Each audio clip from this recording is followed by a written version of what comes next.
Je m'appelle Pascaline, ou Line Judo sur les réseaux sociaux, et je suis passionnée de judo. C'est dans ce cadre-là que j'ai lancé Secret Judoka, voilà, qui est un projet un peu multiforme, mais qui a vraiment démarré sur Facebook, site internet, etc.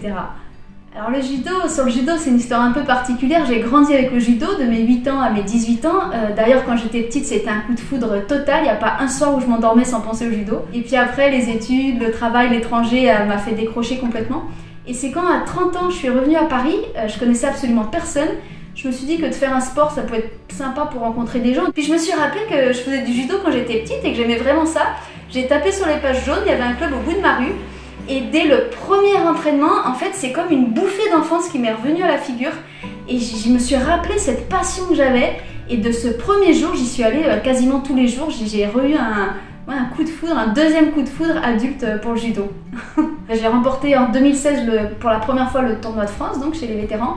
Et du coup, j'ai enchaîné au côté international. Bon là, c'était plus difficile, j'ai aussi eu des désillusions. Mais je suis super contente parce que j'ai énormément travaillé, énormément progressé. Alors 2017, j'ai eu la médaille de bronze au championnat du monde. Et 2019, enfin, un titre, donc championne d'Europe chez ces plus de 30 ans. Et ça, c'était vraiment c'était magique parce que j'ai tellement travaillé avec plaisir, mais c'est vrai que c'est pas facile non plus tous les jours de se lever à 6h du matin. En plus, c'est en plus du travail, donc c'est avant d'y aller, après. Que si le jour J, on s'exprime vraiment au maximum de ce qu'on peut, c'est un sentiment de satisfaction interne qui est vraiment très très grand. Donc ça, c'était génial, ouais. Moi, c'est absolument fou parce que c'est un pur hasard. J'ai une amie qui a partagé ta vidéo, c'était une vidéo de témoignage, je ne sais plus, tu parlais. Et vraiment, j'ai été scotchée parce que moi, c'était en 2017, je ne connaissais absolument pas, pourtant je consomme beaucoup d'internet, mais je ne connaissais pas du tout, j'avais jamais eu l'idée qu'on pouvait nous-mêmes faire quelque chose sur internet. Et je me souviens que tu donnais plusieurs points que je trouvais absolument incroyables et j'étais vraiment hyper curieuse, je me suis dit non mais ça je dois connaître, c'est pas possible. Donc c'est vrai que pendant 2 ans et demi, j'ai vraiment pris tout ce que je pouvais prendre de la formation et j'ai pas fini d'ailleurs sur le côté animer une communauté. Comme je le disais, moi j'adore partager, donc vraiment j'étais là-dedans, je comprenais que j'en avais pour des années si je voulais, c'était sans fin. Et du coup, je me suis vraiment éclatée à créer mon groupe Facebook, j'ai créé un podcast, puis j'ai rencontré plein de gens à travers ça. Et puis, mine de rien, même 6 mois avant la pandémie, comme je savais que j'allais rentrer en France dans 1 an, ça a commencé à un petit peu me dire, mais en fait, là, je suis dans un groupe, donc dans la communauté Vive de sa passion, où je vois plein de gens qui vivent de leur activité sur Internet. Donc ça a commencé à vraiment me traverser l'esprit en me disant, peut-être qu'un jour, moi aussi, ça m'arrivera. Mais c'était encore au stade du rêve, quoi. Je me disais peut-être un jour moi, mais je voyais pas du tout comment c'était possible, surtout dans le judo, je me disais que c'était illusoire. Et puis arrive le Covid, et j'ai une énorme communauté Secret Judoka, je vais quand même bien trouver 5-6 personnes pour s'entraîner avec moi.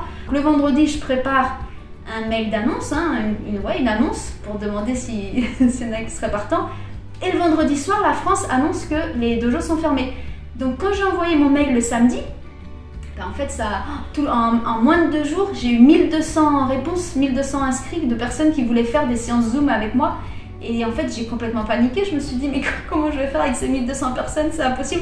C'était horrible. Et en plus, je riais parce que pendant 3-4 jours, je me disais, oh, la compétition, ça va me manquer, c'est de l'adrénaline, j'aime beaucoup cette ambiance. Et là, je me retrouvais le soir à même pas pouvoir m'endormir, à mettre mon réveil à 5h du matin en me disant comment je vais faire. Et je me suis dit, je me suis inventé toute seule mes propres compétitions. Mais en même temps, je me dis que c'est la meilleure expérience parce que quand on n'a pas le choix, quand on est plongé dans le grand bain comme ça, en fait, je l'ai fait parce que le lendemain matin, il y a des gens qui m'attendaient à 10h pour faire la séance. Et de voir les liens tellement positifs avec les gens, c'est ce qui m'a débloqué en me disant non, mais c'est maintenant ou jamais que je dois tenter l'aventure.